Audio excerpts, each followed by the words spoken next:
Our next speaker has made educating children in our community one of his top priorities.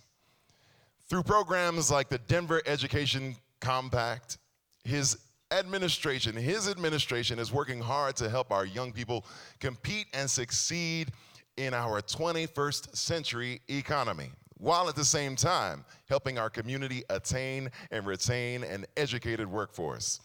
Ladies and gentlemen, it gives me great pleasure to introduce to you Denver's MVP.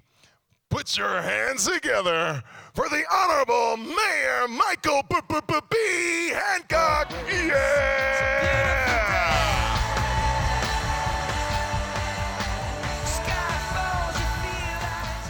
Good morning, Denver kids. Before we get started, would you all join me in thanking the people who were here early this morning to serve us, take care of us? If we got here at 7:30, they were here at 5:30.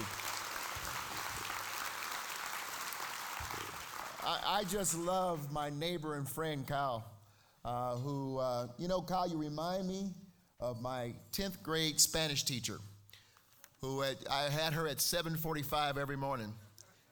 And we would see her running 5 miles before walking into class.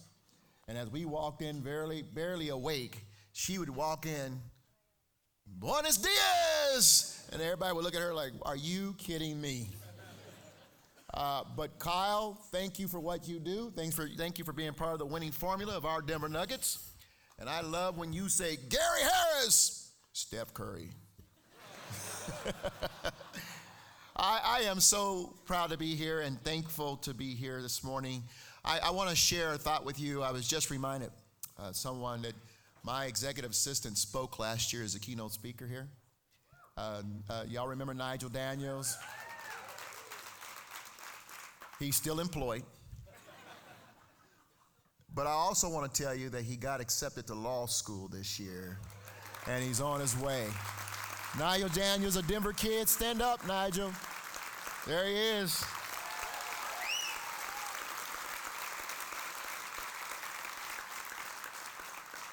Dr. Jim Gobelbecker and Mary Penny, the leaders of this venerable organization. It's a pleasure to be here. And I just want to come by briefly and share just some words. The young people up here were inspirational, especially that Manual High School young man. I had a little hair envy while he was up here. And here's the reality. I had a conversation with a young lady by the name of Talia about 6 years ago.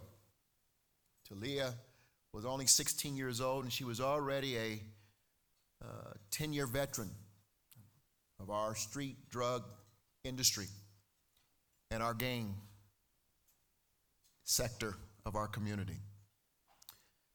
And as I talked to her and I listened to her, as articulate as she was and as informed as she was, I finally interrupted her speech and asked her, "Why are you here as a member of gangs, as a veteran of drug dealing? How did you end up here? You are so worthy and you matter so much." And Talia looked at me, and for the first time I saw emotion from Talia. And as she struggled to respond, she looked me in the eye and she says, "What if you've never heard that before? What if you've never been told you're worthy and you matter?" You see, through life, at birth, potential is universal. But because of circumstances, opportunity is not through life.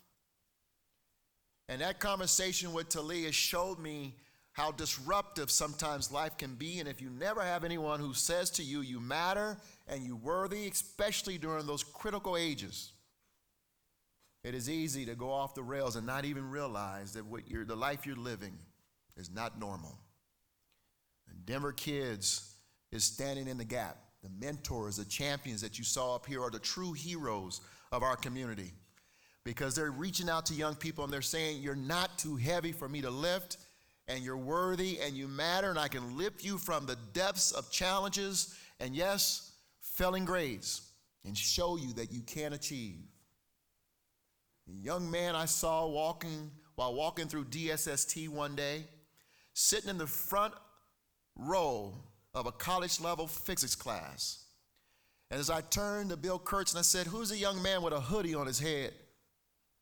He said, "You know, that young man came to us having been kicked out of 2 schools. And he was told, 'You're uneducatable.' But yet he's here because someone said you're worthy and you matter and you have a place here." He's sitting in a college-level physics class making straight A's. All he needed to hear was you're not too heavy and that you're worthy and you matter. Today we get a chance to celebrate Denver kids who for 73 years have used data to help create a path forward in serving our kids and is making a true difference. They recognize that our kids who have a responsible adult in their lives are more likely to graduate on time, more likely to do better in class, and more likely to be involved in extracurricular activities. Just a moment ago, we heard from these kids, many who are doing very well. And with the support of Denver kids, they're able to reach higher. I want to thank the counselors and the mentors of Denver kids. So while we celebrate, yes, our famed Nuggets, Avalanche, Rockies, Broncos, while we celebrate the mayor, council members, the members of Congress, and, well, city council, the mayor, who we ought to really celebrate are those who have stood up, who straightened their backs, and have said, "I have time to lift up someone. I have time to mentor someone. I have time to remind someone that in the equation of our great society, they're worthy and they matter." And so I'm simply here to say thank you. We're a great city, but we stand on the shoulders of those who show up, who care for those who can do nothing for them, the ultimate measure of a great city. Thank you all for being here. Thank you for supporting Denver kids at 7:30 in the morning. And thank you again, Kyle Speller, for waking every one of us up.